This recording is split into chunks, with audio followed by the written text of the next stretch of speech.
नमस्कार, साहित्यिक झरोखा चैनल पर सबका स्वागत है। आज हम करेंगे कबीर दास की साखियों की व्याख्या भाग 7। कबीर दास जी निर्गुण साहित्य के कवि या निर्गुण संत काव्यधारा के कवि हैं। इन्होंने अपने काव्य के माध्यम से निर्गुण निराकार ईश्वर को स्थापित करने का प्रयास किया है और वो ये मानते हैं कि ईश्वर कण कण में व्याप्त हैं।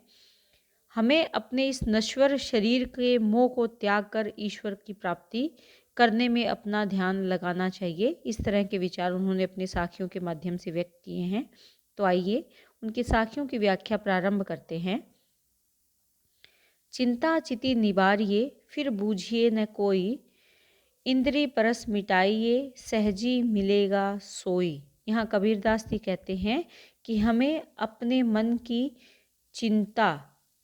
चिंता को, किसकी चिंता को? चिति क्या है? चित्त या मन या हृदय की चिंता को निबार देना है। निबारने का मतलब है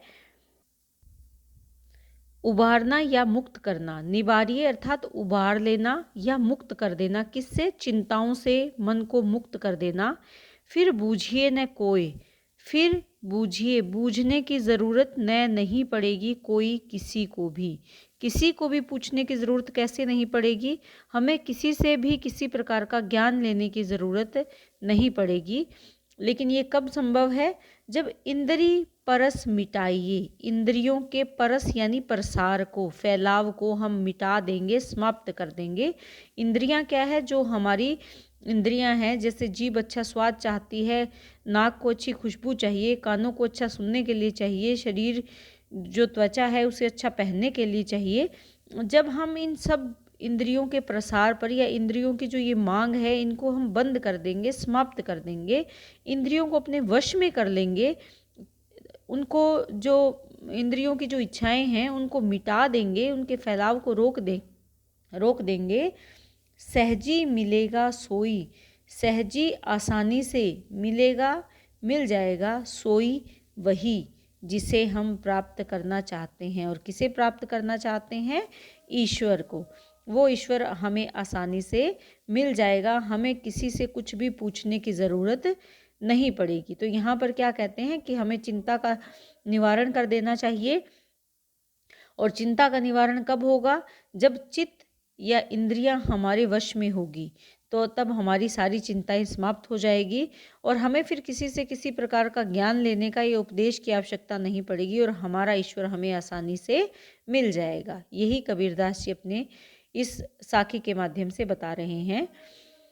आगे कबीरदास जी कहते हैं, कबीर मारू मन को टूक टूक हवे जाई, विष की क्यारी बोई करी लूणत कहाँ पछताई। कबीरदास जी कहते हैं कि मैं अपने मन को मारूं, मन को अपने वश में कर लूं। मन को कैसे मारूं? अपनी इच्छाओं को अपने वश में कर लूं। टूक टूक हवे जाए, ताकि वो टुकड़े टुकड़े हो जाए। मन पर नियंत्रण करने की बात यहाँ कह रहे हैं कि मैं अपने मन को नियंत्रित कर लूं, उसके टुकड़े टुकड़े कर दूं। उसकी जो चंचलता है, मन चंचल होता है तभी हम बार बार किसी न किसी चीज़ के लिए वो मचलता है। तो कहते हैं कि मैं उसकी चंचलता को समाप्त कर दूं, उसके चंचलपन को समाप्त कर दूं और उसे टुकड़े टुकड़े कर दूं। विष की क्यारी बोई करी, कि विष अर्थात बुरी वस्तु, विष क्योंकि जहर है, तो जहर की क्यारी बोई, कि अगर हम विष का पेड़ लगाएंगे तो उसको लूणत का मतलब है जब हमें उसको काटेंगे या उसे इकट्ठा करेंगे तो कहाँ पछताई, क्यों, किस लिए पछताएं? कि जब हमने बोया ही विष है तो काटने के लिए भी विष ही मिलेगा। अर्थात क्या कहते हैं कि जैसे हम कर्म करेंगे वैसा ही हमें फल उसका प्राप्त होगा। तो बुरे कार्य अगर करेंगे तो उसका बुरा फल लेते हुए हमें पछताना नहीं चाहिए। तो इसके माध्यम से, इस साखी के माध्यम से यही बताना चाहते हैं कि मानव को अपने चंचल मन पर नियंत्रण रखना चाहिए और जीवन में बुरे कार्य नहीं करने चाहिए। अगर हम बुरे कार्य करेंगे तो फल भी हमें बुरा ही प्राप्त होगा। अर्थात विष को अगर बोएंगे, विष की अगर खेती करेंगे तो विष ही हमें काटने को मिलेगा।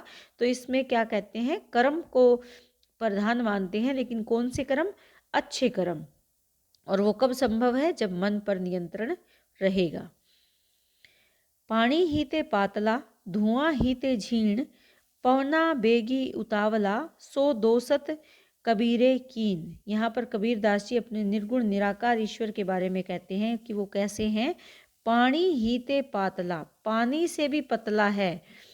पातला यानी पतला है। पानी को पतला माना जाता है, जो रंग उसमें डाल दो वैसा ही रंग उसका बन जाता है, पारदर्शी माना जाता है पानी, तो पानी से भी पतला है। धुआं ही ते झीण, धुएं से भी ज़्यादा झीना है। झीने का मतलब होता है पारदर्शी, जिसके आर पार हम देख पाते हैं। या फिर क्षीण यानी बहुत ही हल्का। पानी से भी पतला है, धुएं से भी झीना है या क्षीण है। पवना, पवना यानी पवन या हवा, हवा से भी बेगी, बेगी यानी जल्दी जाने वाला या उतावला है। हवा से भी जल्दी वेग से जाने वाला है, उतावला है, जाने वाला है। सो, सो यानी उसी को। दोसत, दोसत यानी दोस्त, मित्र। कबीरे, कबीर ने कीन है, कीन है यानी बना लिया है। किसको? उसी ईश्वर को अपना दोस्त बना लिया है, जो पानी से भी पतला है, धुएं से भी झीना है या क्षीण है, पवन से भी ज़्यादा वेग से जाने वाला है।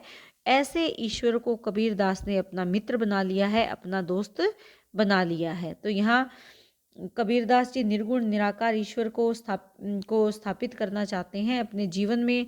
उन्होंने किसको महत्व दिया है, किस तरह उन्होंने एकनिष्ठ भाव से निर्गुण निराकार ईश्वर की भक्ति की है, वो यहाँ सिद्ध करना चाहते हैं अपने ईश्वर की विशेषताओं को बताते हुए।